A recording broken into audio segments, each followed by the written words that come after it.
Para poder brindarles nuestro contenido diariamente, necesitamos un equipo de trabajo dedicado 100% a este proyecto. Por esto, siempre le pedimos la colaboración de $1 al mes. $1, estamos hablando de $12 al año. Eso nos ayuda muchísimo. Entren a patreon.com/Antinoti, patreon.com/Antinoti. Haga clic incluso al botón de suscribirse al Antinoti Channel. Y también, por favor, deje un comentario y distribuya o comparta el link del enlace que está viendo en el día de hoy.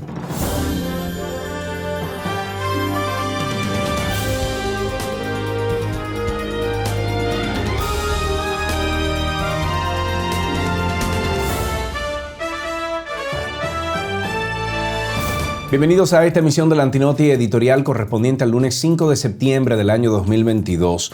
Con el hashtag Pavel renuncia, circula en redes sociales el creciente reclamo de la población dominicana o de algunos que a través de redes lo manifiesta, que exige la renuncia del nuevo ministro de Economía, Pavel Issa.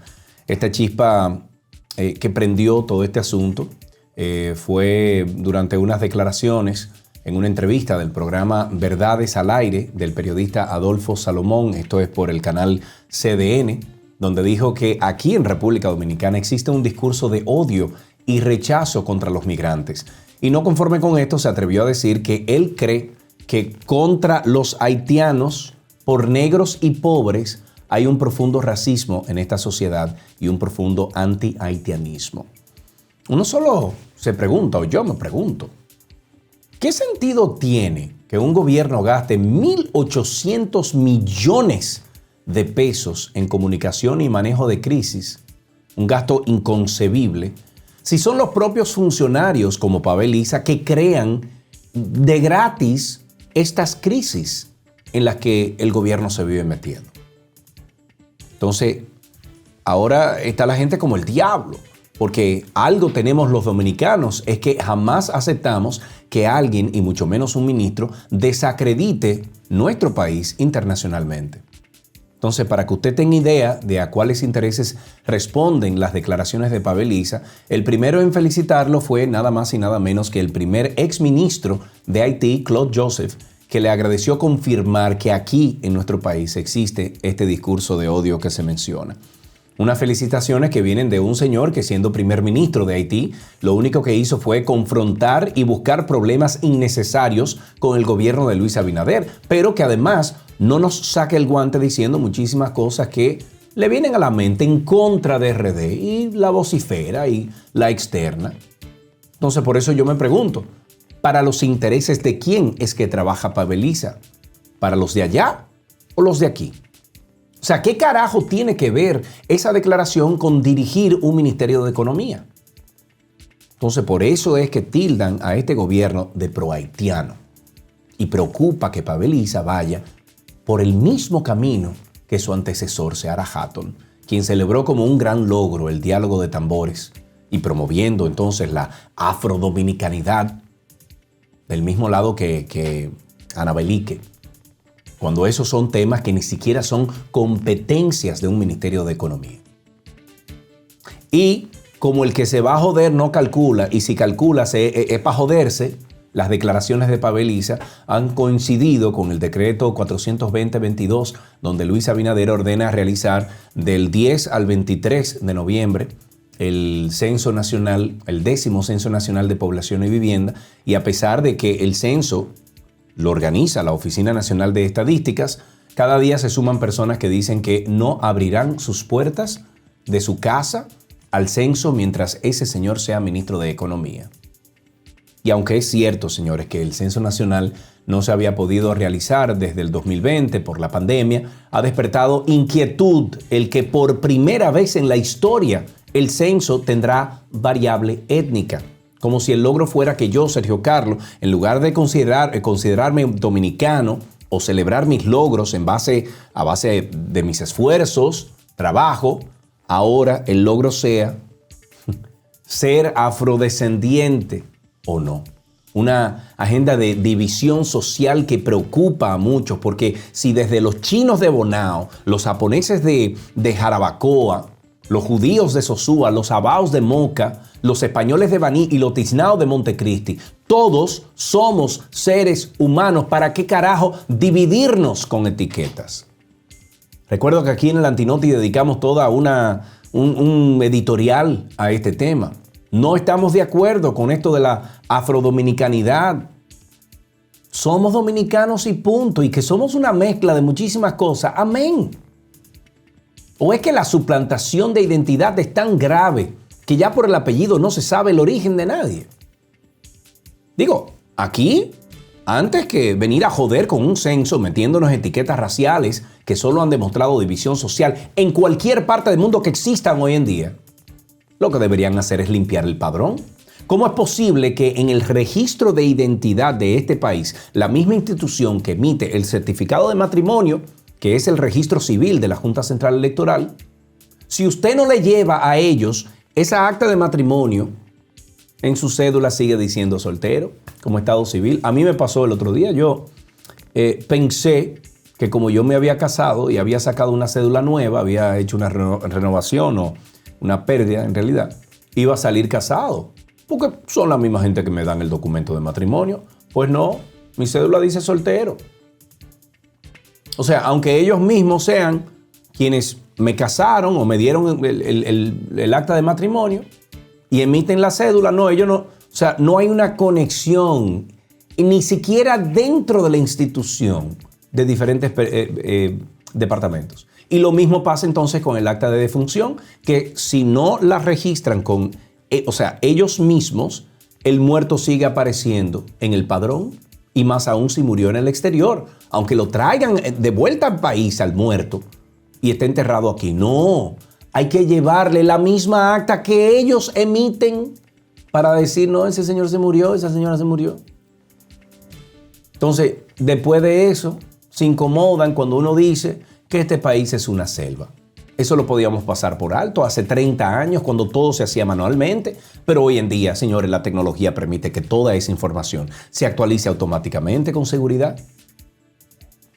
Entonces aquí primero lo que debieron haber hecho es limpiar el padrón, que para colmo entonces tiene una base de datos biométricos donde la gente del censo solo debía, qué sé yo, portar algún tipo de aparato, llegar a las casas, pedirle, poner el dedo, fulano, pon el dedo ahí, y automáticamente que salgan todos los datos de con quién, de qué persona adulta usted tiene al frente. Evitando incluso que pudieran inventarse que censaron a alguien sin haber puesto el dedo. Y si hablaban con alguien que no salía registrado en la base de datos del padrón de la Junta, entonces ahí mismo crearle un registro biométrico que etiquetara a esa persona por no aparecer como dominicano o extranjero en el padrón, para luego entonces determinar qué hacer con ese individuo en materia de identidad.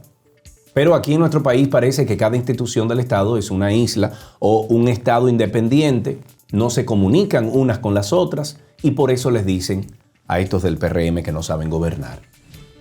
A mí me preocupa sobremanera que por la metida de pata del ministerio, o el ministro más bien de Economía, Paveliza, quien ni siquiera ha pedido una disculpa, aquí se ponga en riesgo el esfuerzo de un censo nacional. Al contrario, está como Nene, que por salir en una foto riéndose con el presidente después que explota el lío, creen que no hay problema ignorando que el pueblo no olvida y que cuando no le complacen, les pasa factura en las próximas elecciones. Que por cierto, Nene, te dejé ahí un mensaje en Twitter de tus choferes que me los encontré el sábado pasado, bajando las Núñez de Cáceres. Y bueno, ese señor, el que iba en la camioneta, que está ahí en el video, lo colgué en Twitter. Ese señor iba tirándole la camioneta encima para que dejaran pasar la Jeepeta Lincoln Navigator, que hasta la placa le cogí. Bravo, Nene.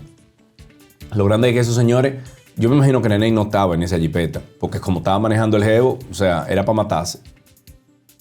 Pero bueno, esas son otras cosas. Pero, regresando al tema, si no cuelan su café claro, la gente no apoyará el censo, señores, porque el dominicano es monca y no le abre las puertas de su casa a nadie que desconfíe.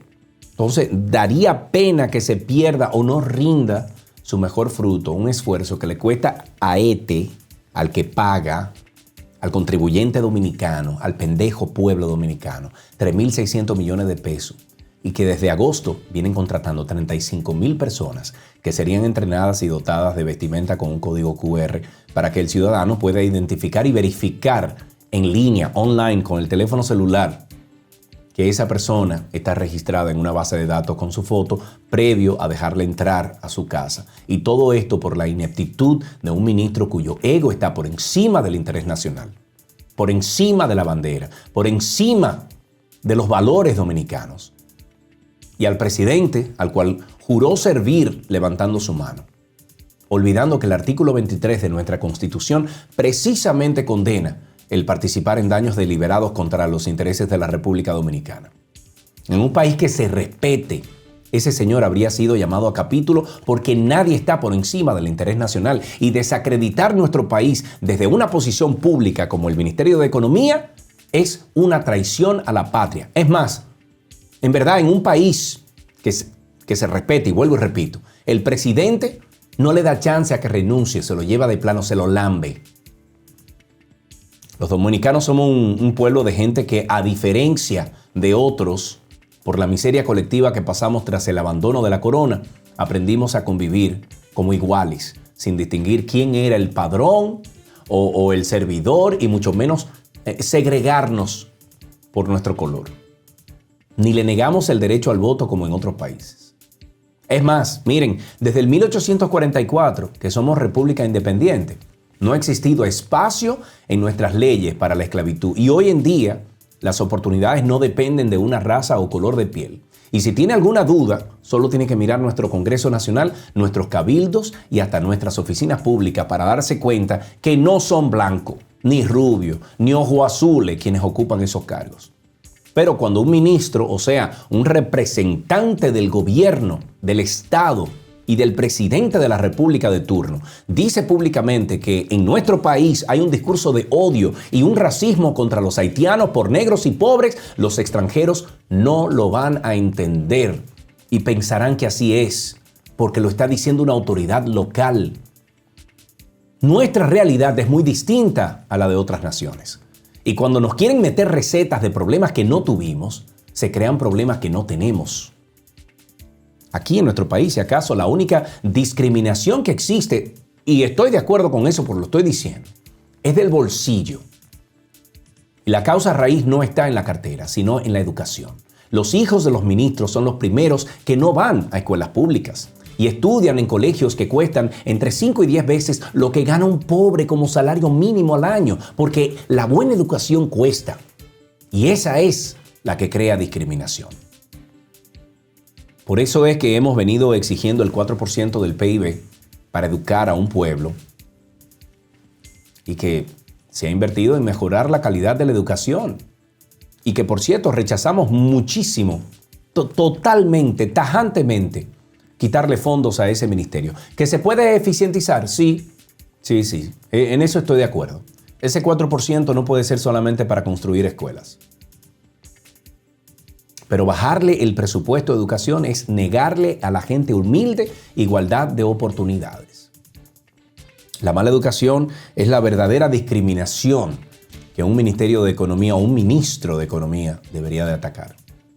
En lugar de estar hablando de un discurso de odio y división, lo que debería hacer, es hacer, empezando por buscar cómo eficientar y fiscalizar el gasto, eliminar los derroches que se han cometido con el 4% de la educación, en lugar de reducir el presupuesto como ahora piensan y llenarse la boca hablando disparates de un odio que no existe. Ese señor no debería de ostentar ningún cargo público. Hasta aquí esta emisión del Antinoti correspondiente al lunes 5 de septiembre del año 2022. Soy Sergio Carlio, a nombre de todo nuestro equipo del Antinoti. Te vi, te veré.